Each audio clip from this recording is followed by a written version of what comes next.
Thank you. Thank you very much. Thank you. Thank you. Thank you. So, Howard has this book. There's this big elephant in the room. Whether I care about that? What I care about is Howard's life, what his story says. So Howard, I read an earlier version and some earlier stuff, but I went through this last night. And these are my markings. You're scaring me. No joke. So I took the time, and we have some questions that people have sent us. I have those also. But let me start with, first, the book was very moving to me because of your story, where you started. You and I are both Section 8 kids.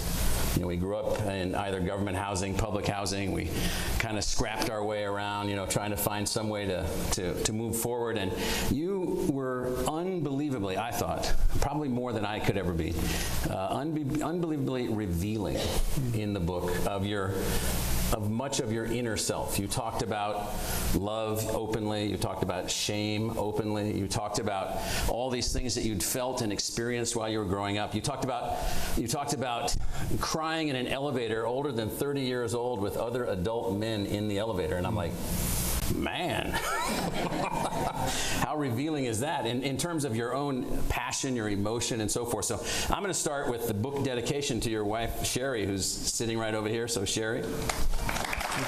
So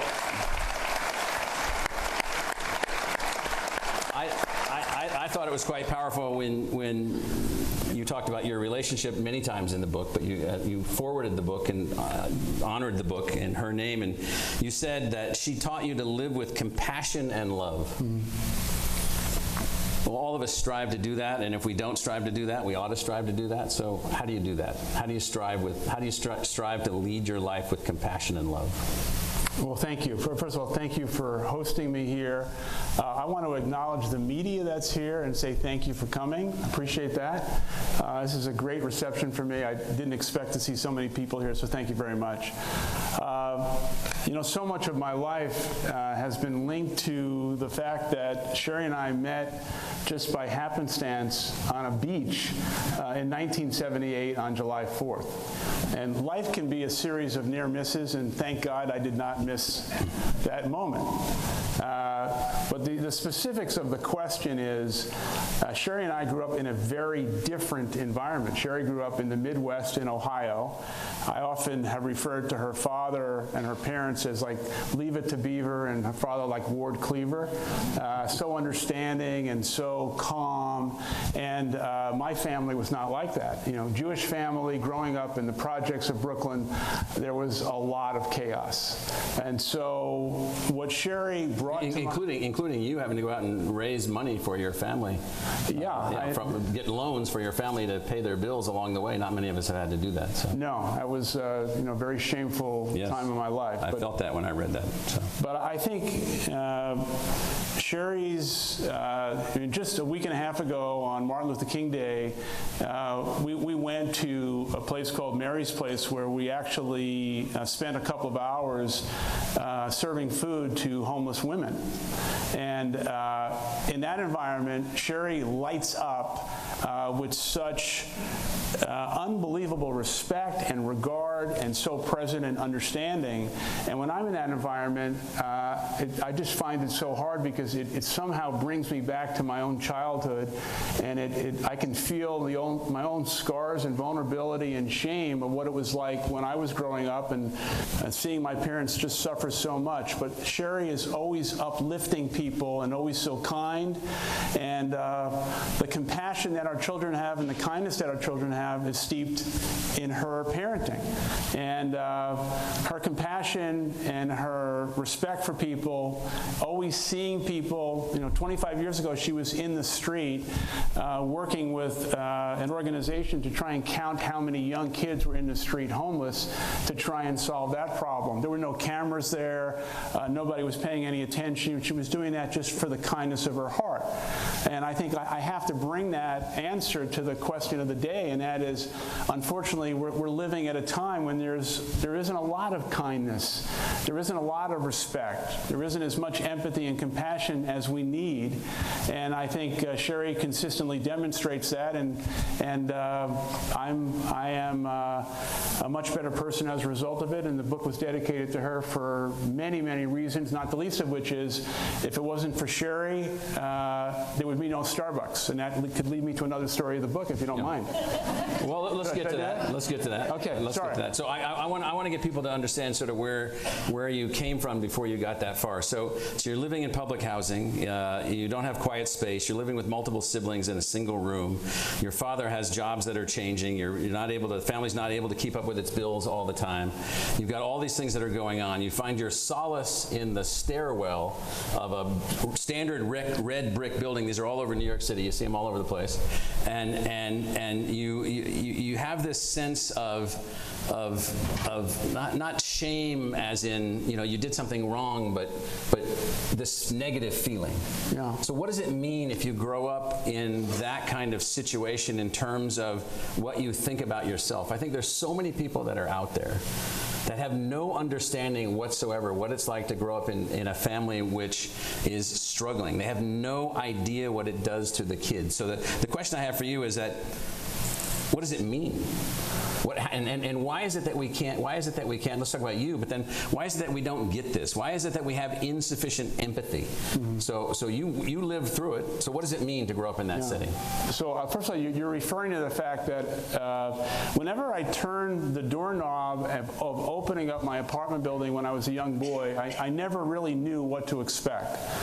There was chaos, there was trauma, there was rage, mm-hmm. and so there was a stairwell on our floor where actually I went to hide and escape to do two things. One, get away from the fear and the trepidation I had in the apartment. Your dad beat you up once. There's one scene in the book where he came in and beat you up in the shower and left you bleeding on the floor of the bathroom. And so there would be fear from that for any child dealing with that, which was his stress and his, everything that he was dealing with. Yeah. But the other thing in that stairwell, beside the fear and the shame of what I was dealing with and hiding from it, I was also dreaming. I was trying to imagine, how do I get out? And is this how my life is going to be? What do I have to do to try and not only escape from it all, but how do I uplift myself? And I did have a gift, and the gift was not an inheritance of money. It was the fact that my mother, who passed away a number of years ago, had this belief in America. And I'm not sure where it came from, but it was linked to John F. Kennedy. And every day, once a week, on a Wednesday, we did not have a public library in where I grew up. But on Wednesday, there was a bookmobile. And the bookmobile would show up, and my mother would take me by the hand as a young boy. There's a picture of it in the book. Yeah. The bookmobile, you probably say, what is a bookmobile? Mm-hmm. It's a floating library. Who knows what a bookmobile is? Anybody? Yeah. All right.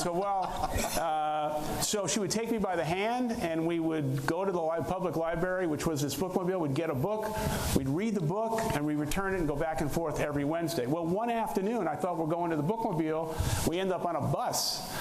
I don't know where we're going. And we take a bus for about 20 minutes, then we walk, it seemed like a long way, and we get to a place, and there's a giant, giant rally of thousands of people. I can't see over anyone's head. I don't know what we're doing. My mother's grabbing my hand, and I hear the voice. And the voice was this young senator running for president, John F. Kennedy. You were 7. I was 7 years old. Yeah. And my mother was squeezing my hand. I looked up to her, and she was just glowing. And my mother's relationship with John F. Kennedy was so strong that the belief that she had, the fact that our standing in life and your station in life, you, my son, you are going to get out. You're going to go to college. And she just drilled that in my head. But she was the light, in a sense, in terms of my father, who was the darkness. Yeah. But she had an unbridled belief in the country. And I think if it wasn't for her, I was not going to be able to escape what happened in daily life. But I will say, just sitting here today, people think I'm successful, I'm wearing a suit. It's just armor. I still have the scars, the vulnerability, the insecurity, the fear of failure of what that meant. It has never left me. And in a way, it's driven me to try and be successful and also try and have the empathy and compassion, as Michael said, for people who are struggling in America. And part of the reason why I made the public statement I did of considering running for president as an independent is because President Trump is using the stock market as a proxy for the economy. Well, 40% of Americans, families, do not have $400. 5 million young people today, ages 18 to 24, as Michael knows, African American, Latino, are not in school, not working. They don't have a first job. Thousands of people in America are food insecure. And so we just can't keep going like this, in which our government and the politics of revenge politics every single day, and the exhaustedness of these tweets, and the lack of truth, the lack of authenticity, the lack of leadership. Someone has to stand up and say, don't get desensitized by this. This is not normal. America was not founded on this kind of behavior. And I just think we need to restore faith and confidence in the values of the company, of the country, and bring people together. I don't think we're as divided as people are making us out to be, and there is a better way forward. So one of the things that happened to you, and I've heard you talk about this personally, and I read about it in the book also. So your dad is injured on the job. Yes. You come home one day and he's laying there, broken hip, broken ankle, broken leg, whatever it was, and he's obviously not able to work. There's no such thing as, the company taking care of him. So then later, you start your own company by yourself. You ultimately, most people don't know this, you ended up buying Starbucks when it was a small company with just a few stores, with money that you were getting other people to invest in you as a person. So we'll just set that aside. So why is it that you think that, and this is going to be a very pointed question, why is it that you think that companies don't take better care of their people? Well, I've often said that what Starbucks has been able to do, I would hope could be a proxy for other companies, but we can't. Which is, like Starbucks says? We have provided free, comprehensive health insurance 25 years before the Affordable Care Act, equity in the form of stock options, so everyone is an owner, and then what I'm most proud of sitting here today is the partnership with ASU of providing free college tuition for every single Starbucks partner. But so this notion, I mean, that's dollars all away from shareholders. Yeah. So the conventional wisdom is, if you do these kinds of things, you're going to dilute shareholder value. And I saw it very differently as a young person. And what I said is that we need to link shareholder value for our people and value for the customer. Now, you can imagine there was great resistance when this young entrepreneur said, we want to provide free health insurance to everybody. We want Italian names on cups with names that no one could pronounce. Including you. Including me. I've heard about this. Including me. And we're going to charge $3 or $4 for a cup of coffee, and we're going to give health insurance to everybody. Do you want to invest? Well, very few people said yes, but the idea was to try and build a different kind of company that balanced the fragile issues of shareholder value with conscience, benevolence, and responsibility for people. And the result is that we were able to do all these things, and in doing it, build a company that people trusted, build a company in which there was lower level of attrition, and people were part of the success. So what the big learning for me was not every business decision is an economic one. Every business decision needs to be framed in what is your core purpose and reason for being. And our core purpose and reason for being wasn't just to make money. That's just a shallow goal, and that's a manifestation of what you're trying to do. Our goal was much bigger, much more aspirational. So now there's 30,000 Starbucks stores in 77 countries. People working for the company, and none of that would have been achieved without making sure that we shared success with our people. So, yes, fantastic. And the reason that we got this college achievement program going, the reason that we were attracted to each other and to this idea was because this notion of the human being as a worker, as a family member, as a citizen, that it takes the responsibility of everybody, all aspects of the community, to help a person to reach their full potential. So go back to the drive from your mother. You end up at Northern Michigan University. You end up graduating. You get a job working for a big corporation selling word processing stuff. You learn the rhetoric to be a really good salesman. You're doing really, really well, and you hate it. And so because somewhere along the line you go to Italy and your whole brain is infected with this whole great and powerful thing about how cool it is to maybe get something going where people come together, they have fun, they hang out, you can help people to have pleasure in their life and so forth. So you start your own company. You started your own company. You got that thing going. You used an Italian name. Il Giornale.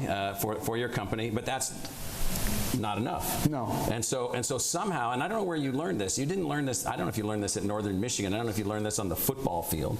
I don't know if you learned this doing the other things that you do. But I mean, you got a lot of gumption to just walk up to a bunch of people that you sort of know and say, listen, I need like $100,000 to build my company. I got no money. My family has no money. I'm working over here at Xerox.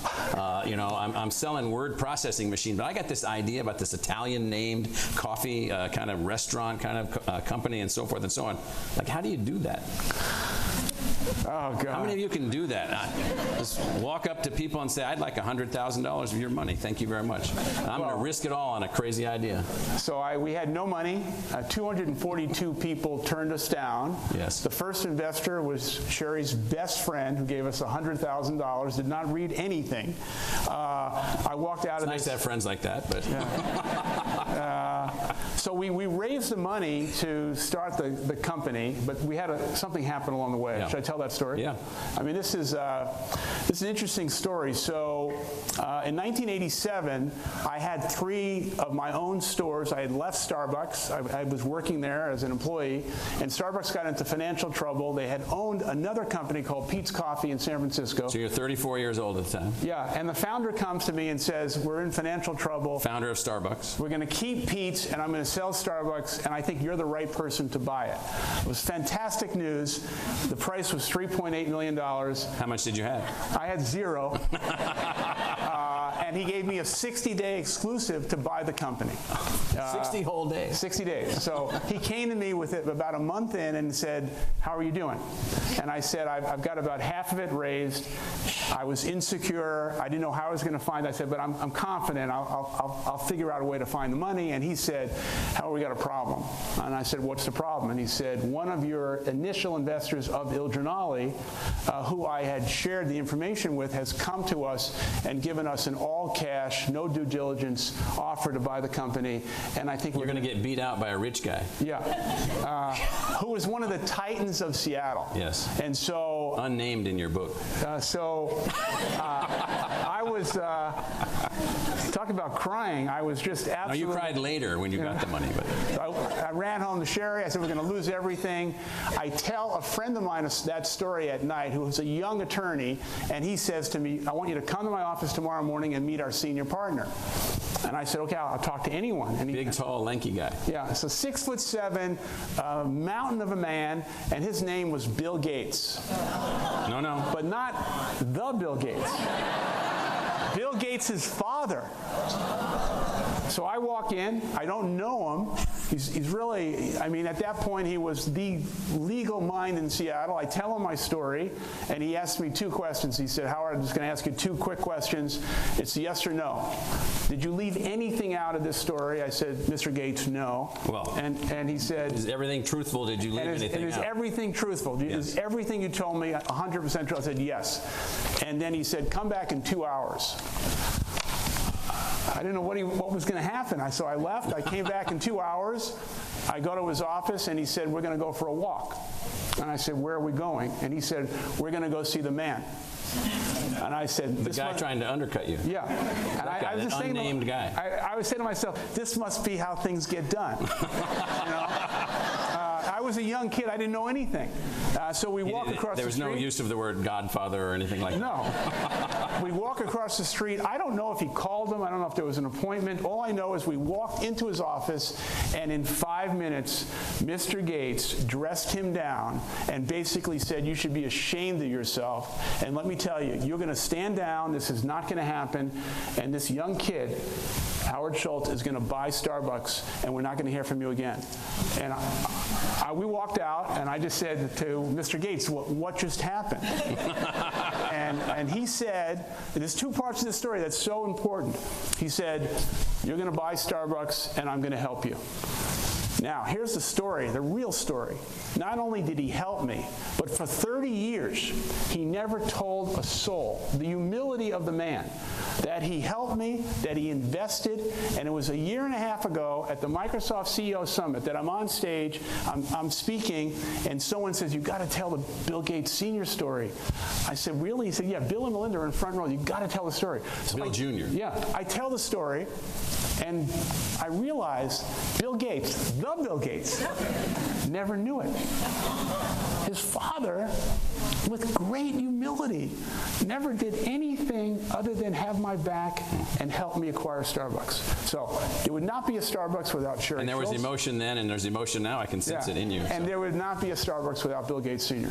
So, isn't that a great story? So,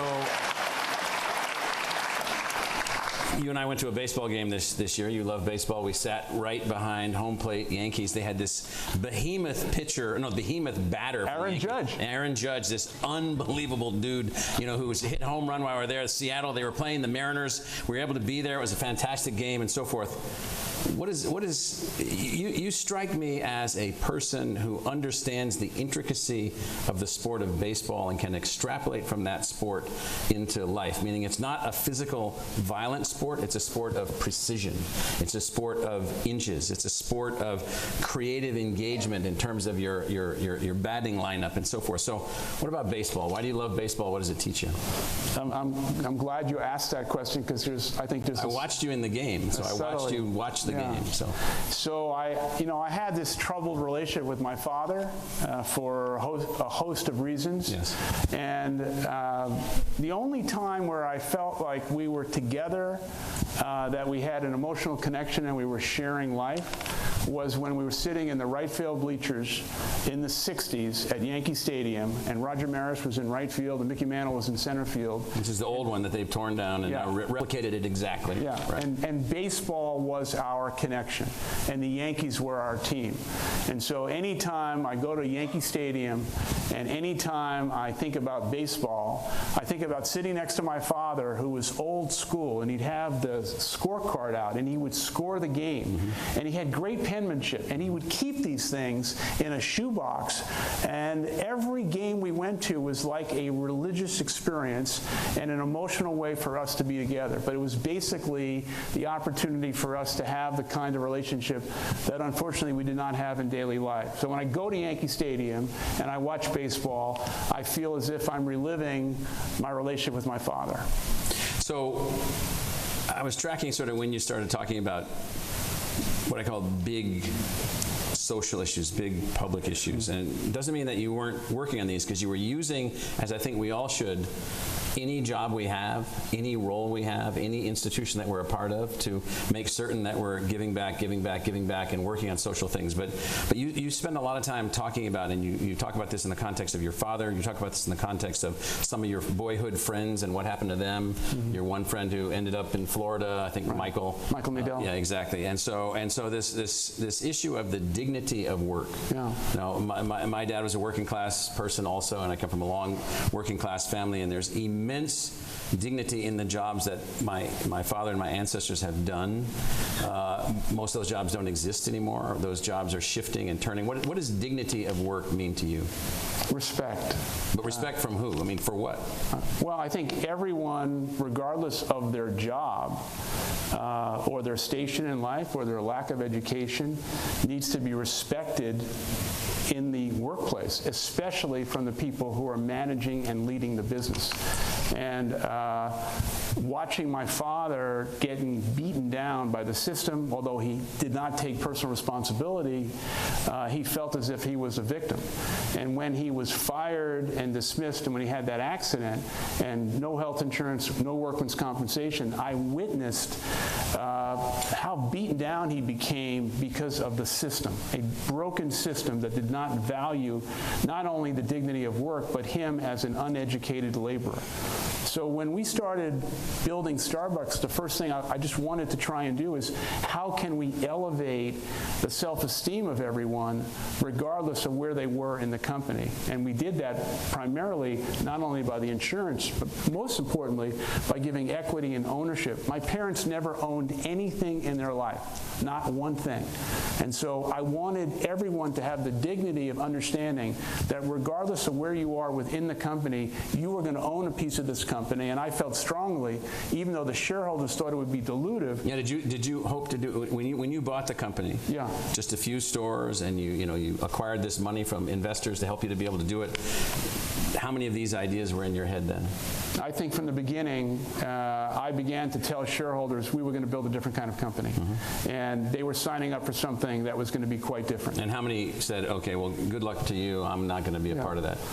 242 people said no. Yeah, but I mean, that was for the initial investment. I'm talking about, so here you are, you're designing this new kind of a conscious company, this conscious form of capitalism, where you're worrying about your employees, you're worrying about your work colleagues, you're worrying about the dignity of work itself, you're worrying about doing something with the company that actually has some social impact. You're also worrying about shareholder value and making a profit and returning people. I mean, a lot of us invest our funds in the stock market through our retirement funds and so forth. These are really big and important things. Yeah. So where does that come from in you, and why are you so unusual?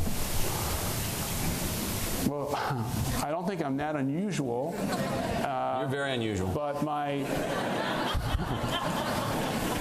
life experience imprinted me with what it meant. Yeah, but why not become a social worker? That wasn't in my DNA. I wanted to build something. I wanted to create something. But why? Why did you? Why did you want to create something? What was at the heart of what you wanted to do? I wanted to uplift and bring people along with me on the journey. Mm-hmm. And I wanted to try and build the kind of company in which people participated in the success and elevate the sense of humanity at Starbucks. So what do you think, going back to the 6'7" mountain of a man, Bill Gates, senior lawyer extraordinaire in Seattle, what did he see in you? And why did he see that? And what have you done with what he saw? Yeah. How much better are you today than you were 30 years ago when that transaction occurred? Well, I'm better today not because of my success. No? I'm better today because of what I've learned along the way. Yeah. And so Bill Gates taught me a valuable lesson. And the valuable lesson not only of the temperament of humility, but what it means to help somebody, not because of personal gain. Mm-hmm. He had nothing to gain. He didn't send me a bill. He invested in our company.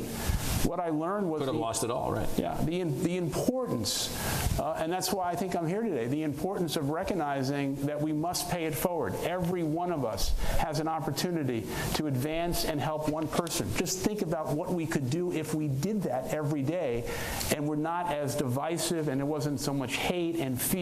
That's not who we are. And so what I've learned along the way is the opportunity to advance the cause of others. And this entire week for me has been the opportunity to say to the American people, I think there's a better way. And that somebody has to stand up and say, not only are things broken, but the American people deserve better. And all I'm trying to do is ask the question, what kind of country do we want to live in, and aren't we better than this? So the one thing I noticed from knowing you, plus reading the book, plus looking at sort of the history and how it occurred. So you work for a company, you didn't like it, you find some investors, you start your own company, you advance it. You have a chance to buy another company, you find some investors, they help you to buy it, you buy that company. You run that company through thick and thin, up and down. I mean, not easy to make these things happen. You leave as CEO. You come back after a while to be CEO again. You've still got these ups and downs. And so the average human being would have quit about 9 times in there. Yeah. And so you didn't quit. So why are you so weird, and why don't you quit? I think the answer to that question is, what does it mean to love something and the responsibility that goes with it? And responsibility that I felt all along the way was to do everything I can to support, to manage, to lead the company I love. I've often said that Starbucks, for me, has been almost as important to me as my family. Sherry would say there's been many times where it's been the reverse. But I think it's love and responsibility. What does it mean to love something? And responsibility goes with it. And you got to show up, not when the cameras are on. You got to show up when no one's looking and do the right thing. And I'm not perfect. Starbucks isn't perfect. You're not perfect? No, I'm not perfect. I'm human. We've made mistakes, but every step of the way I've tried to kind of lead with my heart and do the right thing. And I think, there's so many words in business that apply to what we've tried to do that are not necessarily words to describe a business. Love, humanity, compassion, empathy.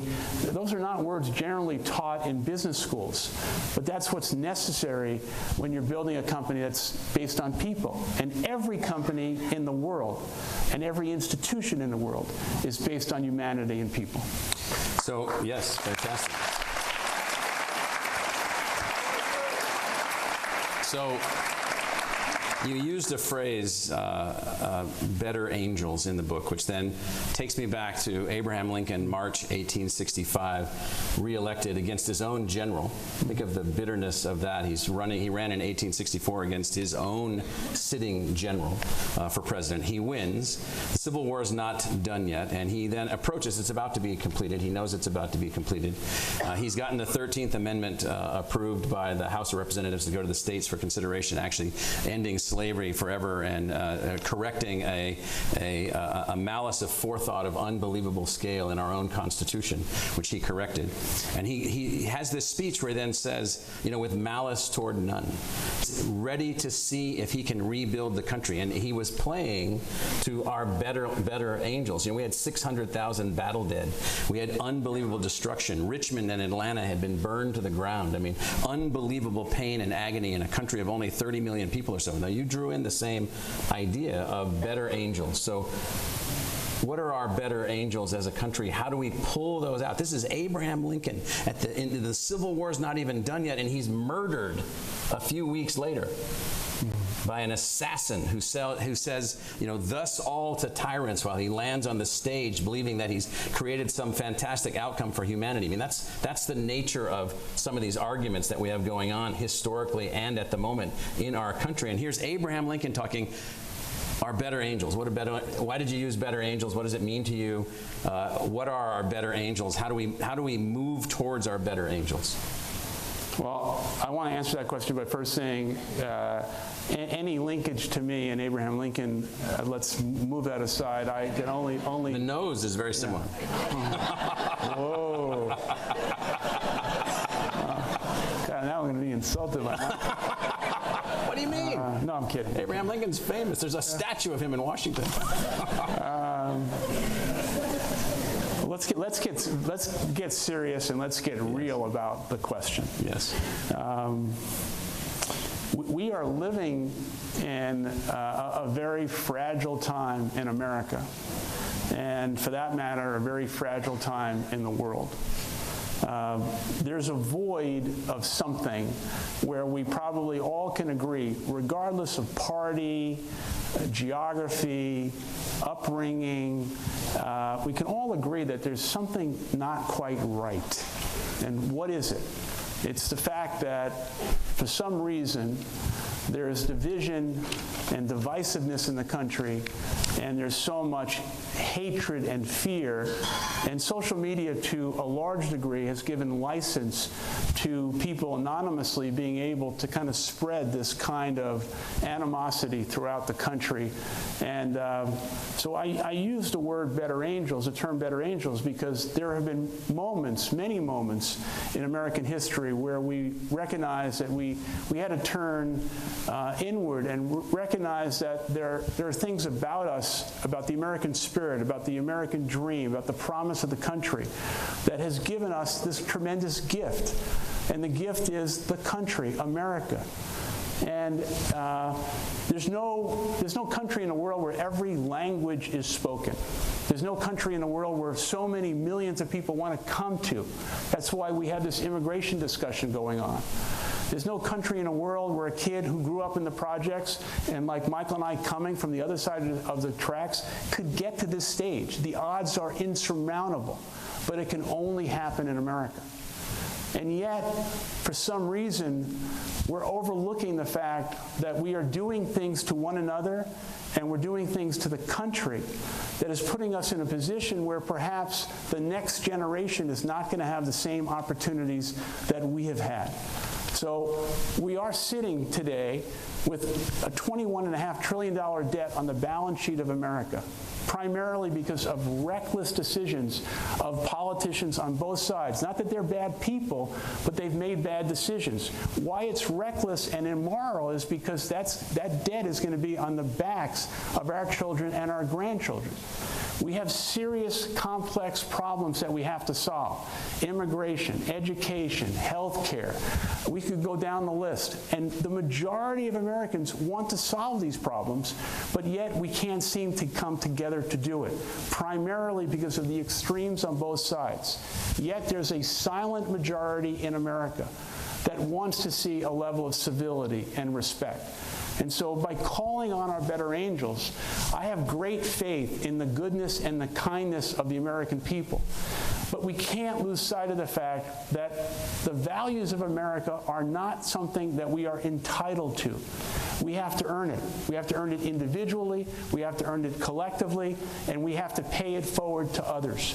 So I think this is an opportunity for all of us to kind of take a step back from the partisanship and all the things that are going on and things that are being said, even things that have been said about me in the last 4 or 5 days, is all I'm trying to do is say, listen, if we don't take a moment to recognize how fragile this time is in American history and realize that we have to make a change, we have to disrupt the system, and we've got to get back to what's most important. And what's most important is love, humanity, kindness, goodness, and yes, what Abraham Lincoln said, and that is our better angels. So,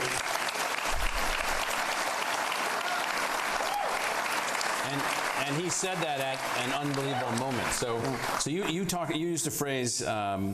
I wrote this down. I said, why is the country's economic spectrum so, as you call it, unbalanced? That means the gap between folks that have become wealthy, such as yourself, others that work really hard and are doing well, as many people are, but then even more dramatic has been this growing gap between wages and income and salaries, and there's this unbalance. And so I live in this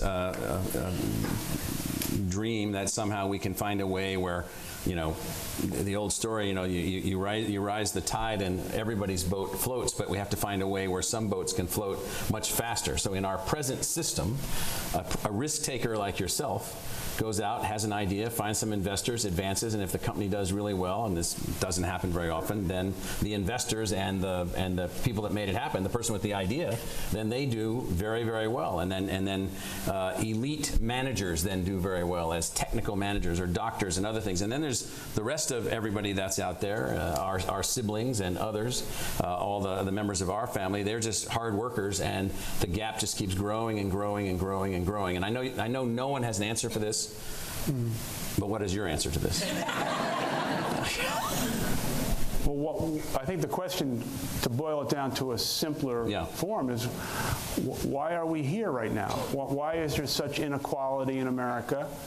Why is there such disparity between the haves and have-nots? Why is there so much racial divide? And the simple answer to the question, not the solution, is lack of leadership.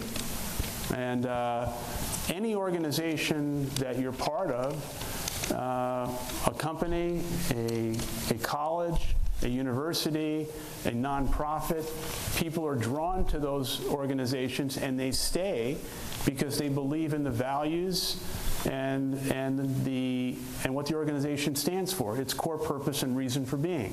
So I think America needs to ask itself a question. What is our core purpose and reason for being? That question was obviously asked by President Lincoln, and he decided what the answer was, we had to abolish slavery, the 13th Amendment. Now, my question about our core purpose and reason for being is, I do not believe our core purpose and reason for being is to give a corporate tax cut of 21% and not create comprehensive tax reform for the entire country in which the people who need it most are given relief. Now, what we need is to reimagine the American system, and that is going to take a lot of work. I don't have a specific answer of how to solve the problem, but my diagnosis of the problem, which I think we have to start with, is the people who are in a position of power, who are leading the nation, are fighting on both extremes, the far right and the far left, not working together and not representative of the American people. And that is why I think the question needs to be asked and answered in a much different way. Our core purpose and reason for being must provide a tangible way for people to have access to the promise of the country. And when you have so many millions of families who now no longer feel that A, they don't have access to the promise of the country, they don't feel their children are going to have a better life than they do, this is not the country that we have been gifted. And this is the country we must reinvent, we must fight for. And it does take, I think, stepping outside of the status quo and the conventional wisdom and say, I'm going to ask these questions, I'm going to try and have the courage of my convictions and try and make the changes necessary. Answers to these questions are not going to come in a forum like this. I wish I had. I don't have all those answers, but what I have in my heart is an understanding that we must challenge the status quo and push for a new season of renewal, or else we're going to have continued decline. And there's no way that America can be the kind of country we all want it to be for ourselves and our children and our grandchildren if millions of American families are being left behind. That is not the America that we have been gifted, and that's the America we must preserve and enhance. So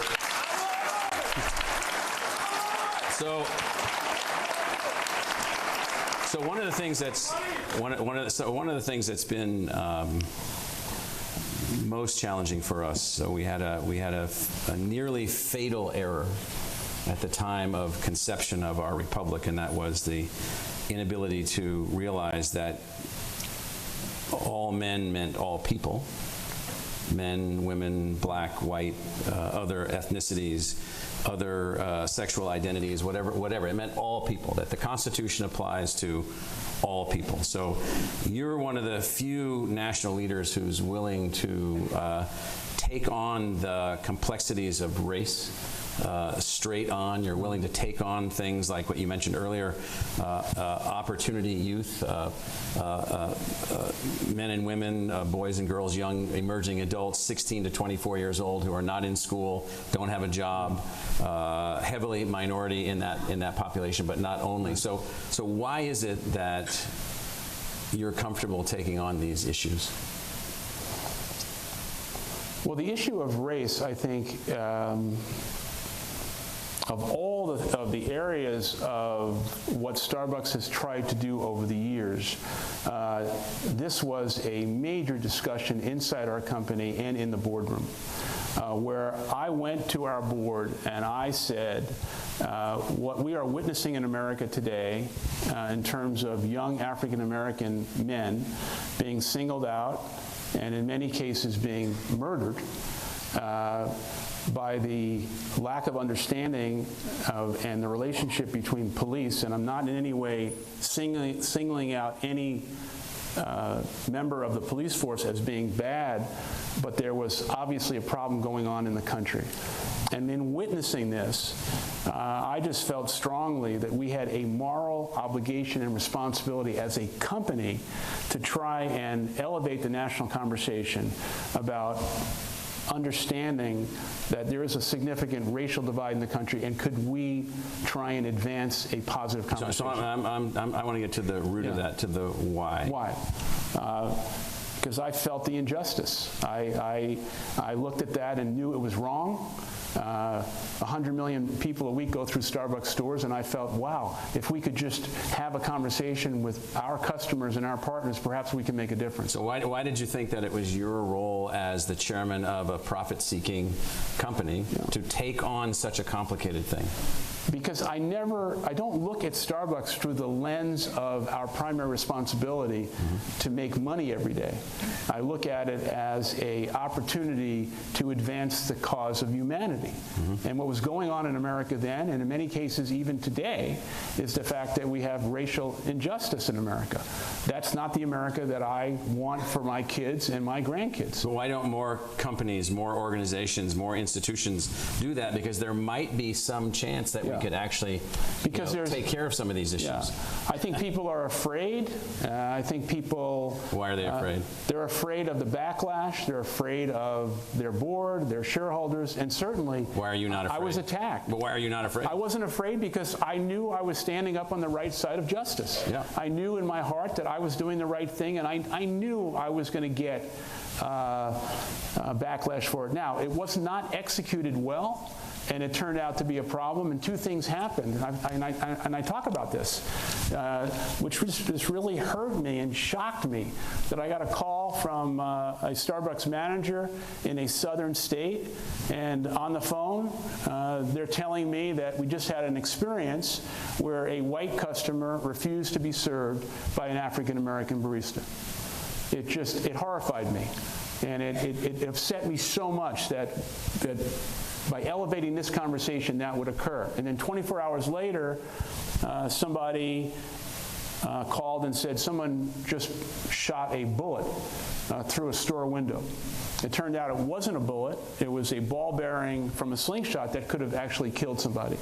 But again, I didn't want to put our people in any way in harm's way, but again, the fact that we would get that kind of reaction just demonstrates to me that we have a lot of work to do as a country, that we are all in this together, that regardless of your station in life, the color of your skin, your sexual orientation, your gender, we all have to have the opportunity and the gift and the promise of the country. And I just felt I could not be a bystander and just look away. And that night I said to Sherry, I'm going to have a company-wide meeting tomorrow morning, and we're going to talk about race. And I remember the first person who said, you can't have a company-wide meeting, Howard, and talk about race. You just can't do it. And I said, why? Why can't we do it? Howard, I'm telling you, it's going to blow up on us. You can't do it. And I had the faith in the culture and values of our company that we could. And we ended up having 12 meetings across the country on race in America. And there were two primary things that came out of that. One, that every one of us at Starbucks, and I think everyone in this room today, because of our life experience, whether we want to admit it or not, we all have some degree of unconscious bias. And if we would just listen and kind of be exposed to somebody who is different than us, different life experience, different color of skin, we will learn something. We'll learn something from that person, and we will be better for it. And so when a young man in St. Louis, right after Ferguson, stood up and he said, an African-American young man, he said, I'm 18 years old, and I don't know if I'm going to make it to 19. I couldn't fathom that if you're an 18-year-old kid, you're saying publicly in front of your 200 Starbucks peers, you don't know if you're going to live to 19 because of the color of your skin. My God, what's wrong? How did we get here?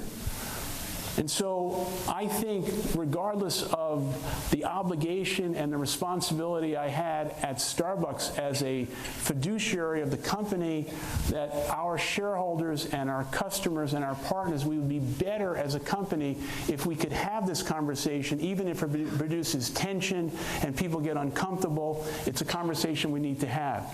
And that goes back to leadership. Not that I'm the world's best leader. I'm not.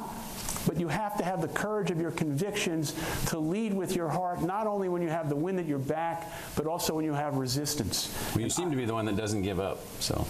Well, I don't want to give up on America, and I feel we can do better, and I'm here today because, A, I am so proud of the partnership between ASU and Starbucks and what we've been able to do as a result of your leadership and your empathy and compassion, and you doing everything you can to build the kind of university that no one thought in the world was possible. Thank you very much, Michael Crow. Thank you. So, thank you. So, one last question before we change the format a little bit. And so, you took this local thing, your precursor company, and then Starbucks itself, a local company. Yeah. And now, in the unbelievable American success story, it's a global thing. Hundreds of thousands of employees, stores in China, stores in India. I've been in your stores in Saudi Arabia. I've been in your stores in Russia. I've been all over the world, and I go to Starbucks to hang out and get something that I like to drink, green iced tea, and so no sugar, and so or a refresher if they have it. So you've been all over the world. You've got a lot going on in China. You know, it seems like the standard, and you talk about this in your book a little bit, not about what I'm about to ask you, but about your experiences in China. You know, China is a country which is coming off of thousands of years of a different kind of culture, and then 100 years or less of struggle.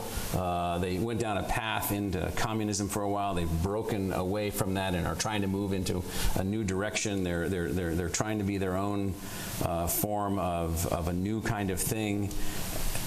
You've been there a lot. You've experienced a lot. Why do we think of them as an enemy? I would say flat out, China is not our enemy. I would characterize China as a fierce competitor. I would also say probably something that will seem unpopular to some, but it is in our national interest to find ways to cooperate with China on a number of issues, not the least of which is trade and the tariff situation, which is a terrible decision and strategy by this president. But we need China, and the world needs China and the U.S. to cooperate and collaborate, but we need China to solve the climate issue and what's going on with global warming. We need China's help with North Korea, and we certainly need China to engage in a way where there's not a manipulation on their currency and for trade. Can I tell one China story before we break that I write in the book? Yes. Okay. So about 10 years ago, I think Joanne was with me, I was invited by then someone who no one really knew who this guy was. He wasn't famous at the time. His name was Jack Ma. Now he's really famous. He invited me to China to speak to Jack Ma of Alibaba fame. So. Yeah, to speak to his company. And so I went, and it was a really hot summer month. There was no air conditioning. It was an outdoor. I was sweating. It was but I gave the speech, and the lights went on. And after the speech, I look around, and most of the people in the audience seemed rather old to me. And these were his employees. And like senior citizens, like most people in their 60s. I'm saying, wow, he's... Where you are now. Yeah, where I am now. And so I get off stage, and I say to Jack, are those all your employees? Because they seem a little old to me for a tech company. And he says, no, they're not all our employees. They're the parents of our employees. And I said, what are they doing here?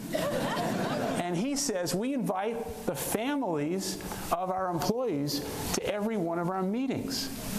I said, what a fantastic idea that is. So I race back to America, and I tell my colleagues, I went to this meeting, and there were hundreds of parents and families there. Let's have a meeting with the parents of our employees. They thought I was crazy. I've been to meetings with you, with our students, your employees, and their parents, in which we just end up crying. Yeah, we end up crying. And so I stole that from Jack Ma, and we had those meetings in China, and we started having them in the U.S. Yeah. But there's lessons to be learned. You never know where the curiosity of kind of seeing around a corner and being exposed to things that you have no idea that you're going to learn something. And there's a lot of learning out there. We just got to keep looking for it. So we're going to switch from the book to the audience. I think I'm looking for my bosses out there, wherever they are. I don't even know who they are. So to audiences, questions from the audience, right? Yes, got that. So we have folks with microphones, and so people should be, given the time constraints, we're not interested in speeches. We're actually interested in questions. And so what questions do you have for Howard, who's obviously by now, I hope you find him interesting. So just raise your hand. Somebody will come around with a microphone. You should say your name. Yeah, there's somebody over there. How's it going, Howard?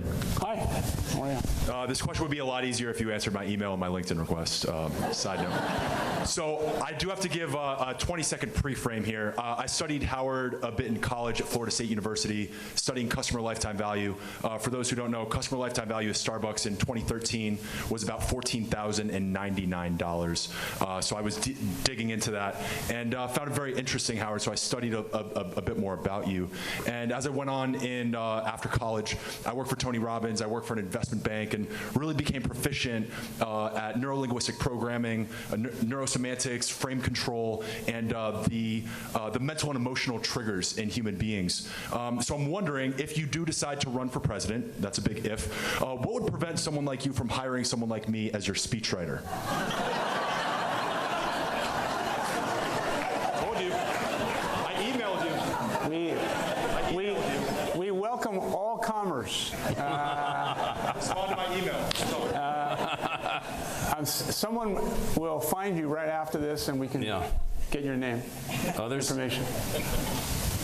Right here, right in front. And Howard, we have a pack of students back here also, so I'm hopeful that... I didn't notice you guys. Yeah. Howard! Okay. Here we go. Okay. Where are we? We should make sure the students can ask questions also. Yes. Hi, Howard. First of all, I want to commend your company for what you're doing with ASU. I think it's wonderful. I also want to commend your company for the Frappuccinos. They are great. I don't drink coffee. But my question is, and I'm surprised that everybody's not asking this question, you're saying that you might want to run as an independent. Yes. I would like to understand why you feel that you couldn't run as a Democrat. An independent, you are not going to win as an independent. That does not happen. But what you're going to do is you're going to have us have another 4 years of President Trump. Please explain to me why you feel you can't run as a Democrat. Give your ideas, be in the primary. It would be great. Thank you for your question. Thank you for the compliment on Frappuccino. Appreciate that.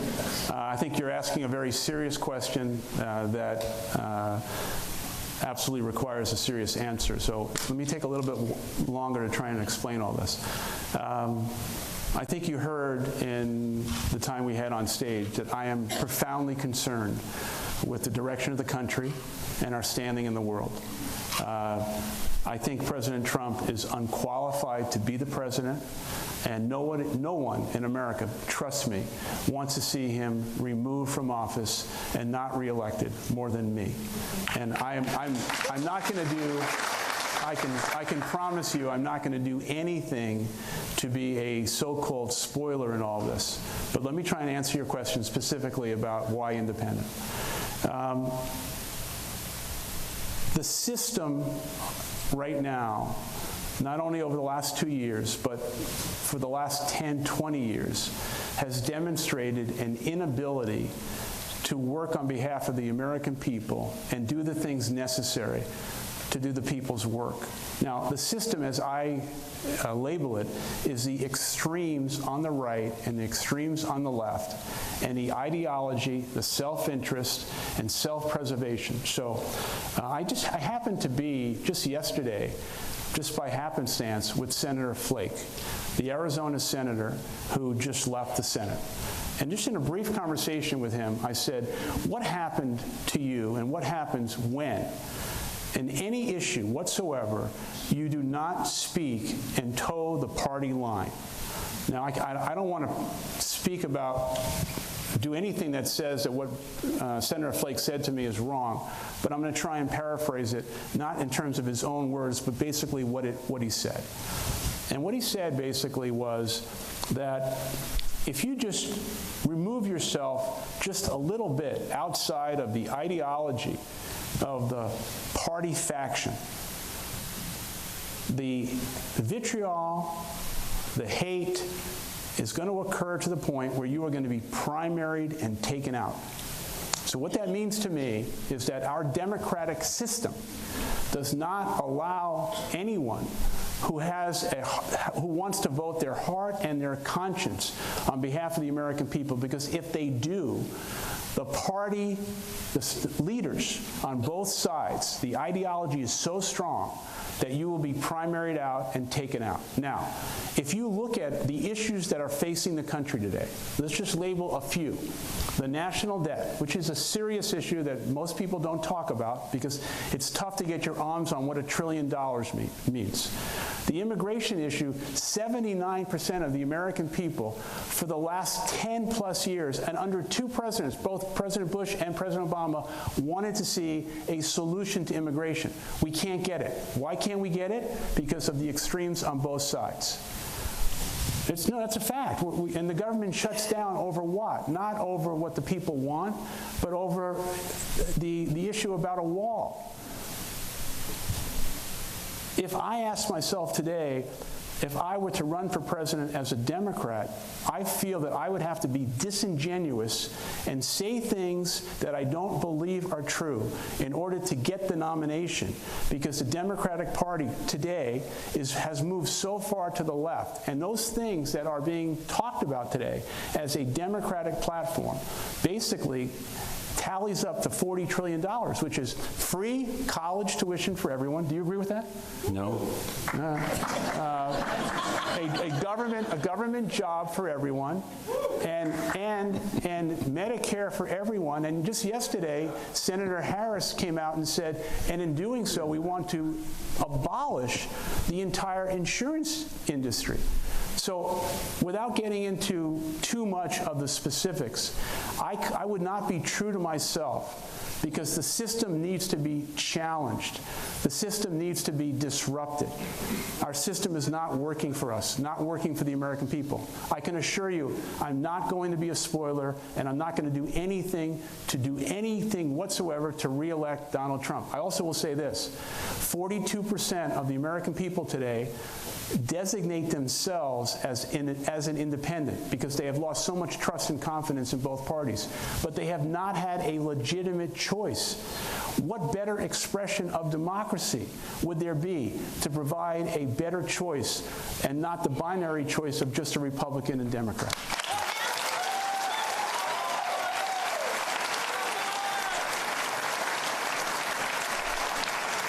Can you give her the mic? Next question. Can you give her the mic?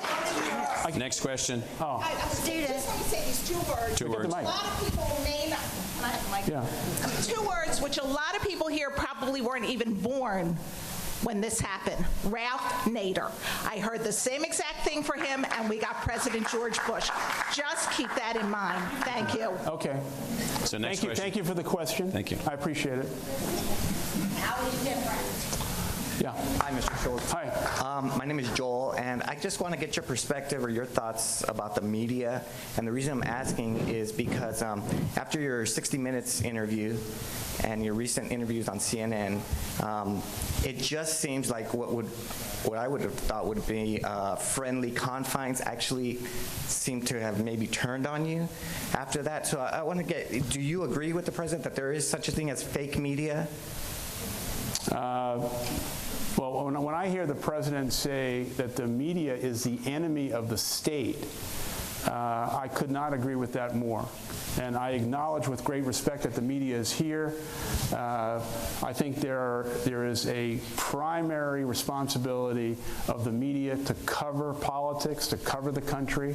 I've stated my case this early part of the week. The media has covered it their way. I'll continue to speak my truth and what I believe and my convictions and my love of the country, and we'll see what happens. Can we get some of that question back from the students back here? Okay. Yeah. Hi, thank you very much for coming. Well, I came, sorry. I'm a little nervous. My name is Raul, I'm junior here at ASU. I've actually met some of your SCAP students from Starbucks, and they're really great. They actually call you Howie. So I've learned a lot today, but I would like to say, what is your plan to convince those on the left and right that you're just not another billionaire running? Yeah. It's an interesting phenomenon in the last week or so where I have this moniker now of being, I'm a billionaire, and so don't trust him because he's a successful person. Let's ask ourselves, all of these years, what has been the American dream? Hasn't the American dream been that regardless of your station in life and wherever you come from, that this country provides opportunity for you to rise up and succeed based on your own merit? So I grew up literally in public housing, in the projects, and I have succeeded in America. I always thought that was something to be celebrated, that my success should not be something that is punitive. My success is living proof of the promise of the country. And so I did not inherit any money. I inherited the belief my mother gave me. I do believe that anyone who has been successful in this country has a moral responsibility to pay it forward, to do everything we can to make life better for others, however you can do that. And that's what my life has been about. I can't find the answers why people are all of a sudden chastising me for being successful. I've earned my success, and I've earned it in a way in which I've shared it with everyone who has worked for me. And I want to continue doing that.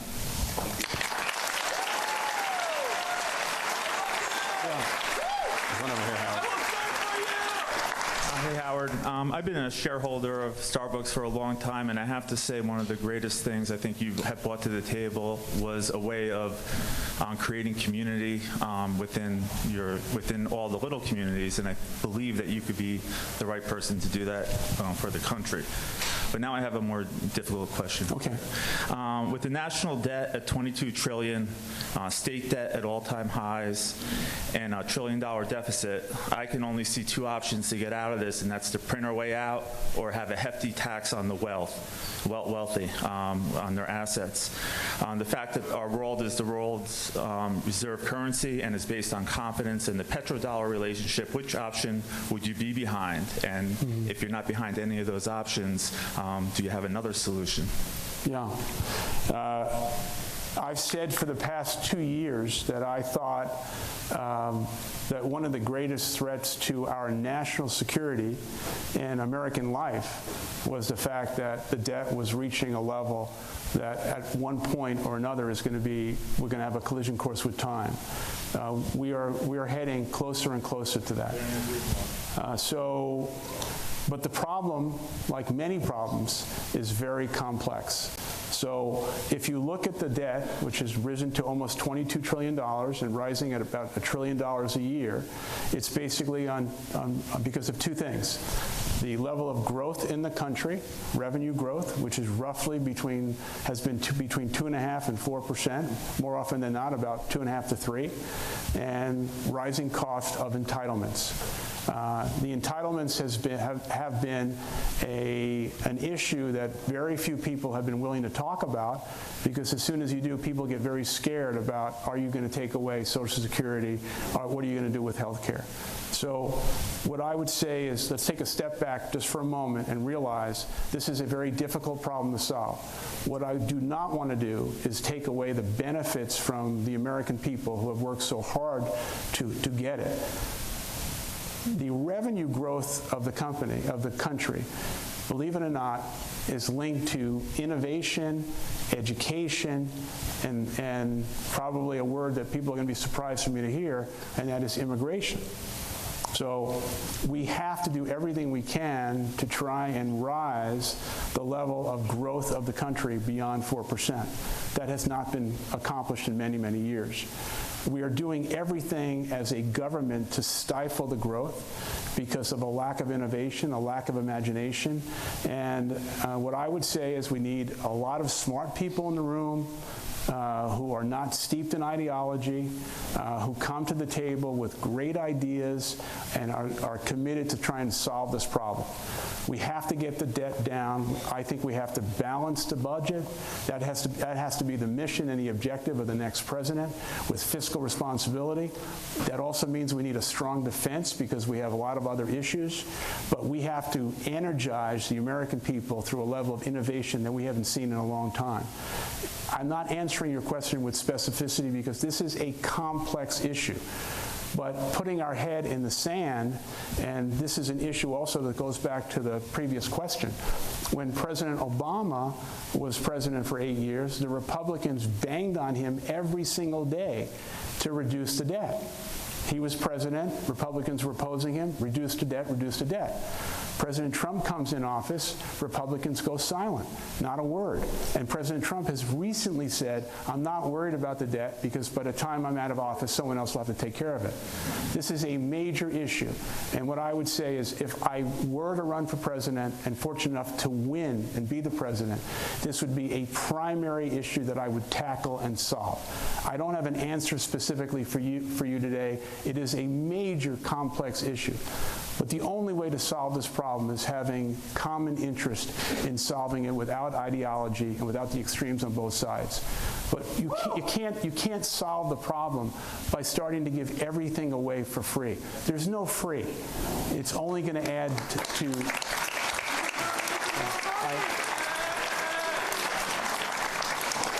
Pardon me? I wish you the best of luck, and I hope you do very well. Thank you very much.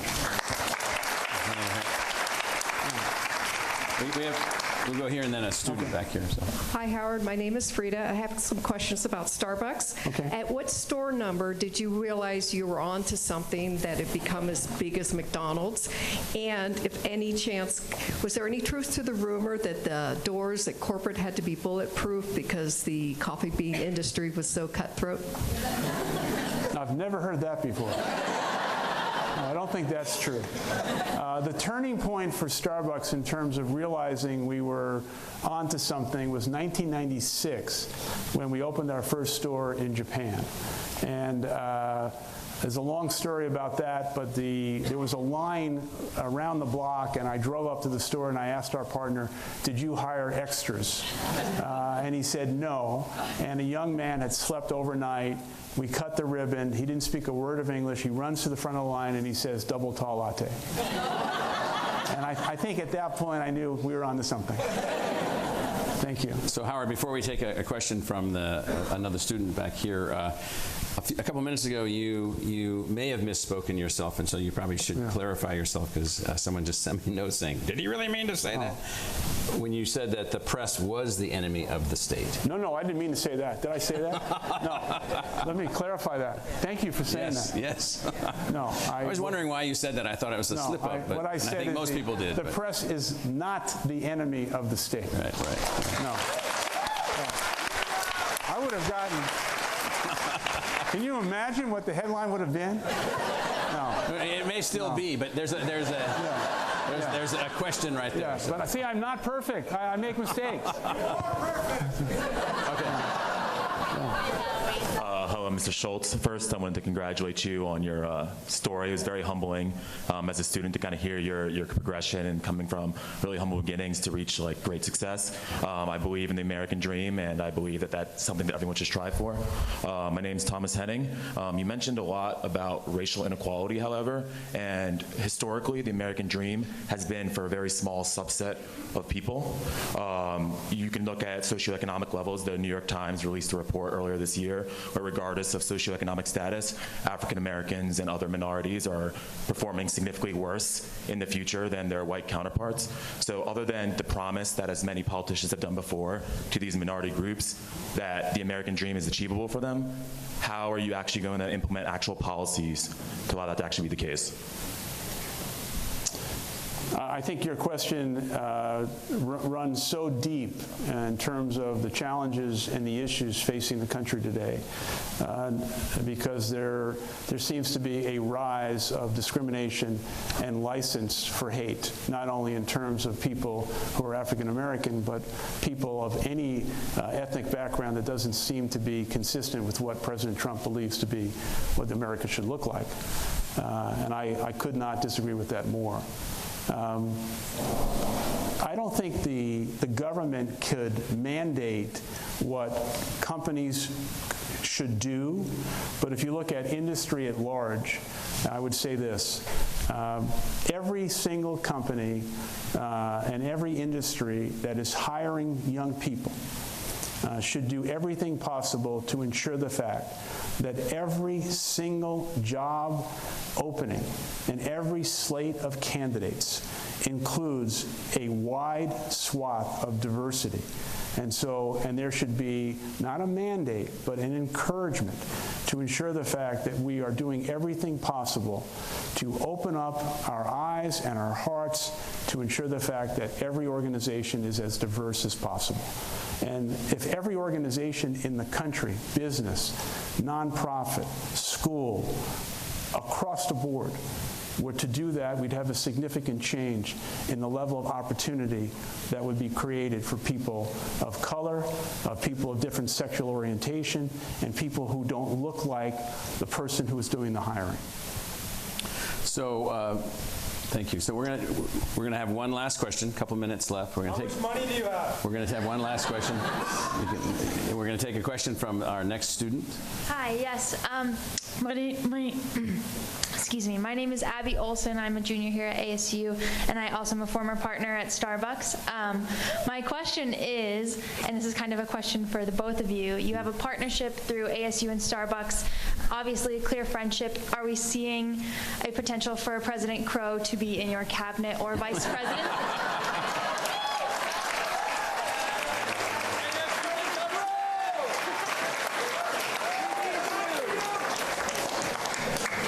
I never leave my office. I sleep like a bat in my office. And so I'm beholden to my office forever and ever. So I would take Michael Crow anywhere I'm going. So Howard does have this book. I will tell you just one more time. I read the book. There was even one part where I got emotional reading the book. I'm saying, how can you possibly get emotional reading this book? You already know the guy. And so it's a real book. I said to Howard before we came in here, most people, including me, probably couldn't write a book as honest as this book is about his inner self. Now, not every detail of his life is in there, but the detail of the person is in there. The person, what the person feels. And so, Howard, thank you for being here. Michael, thank you very much. Thank you. Thank you. Thank you very much. Thank you. Thank you. Thank you. Thank you. All right.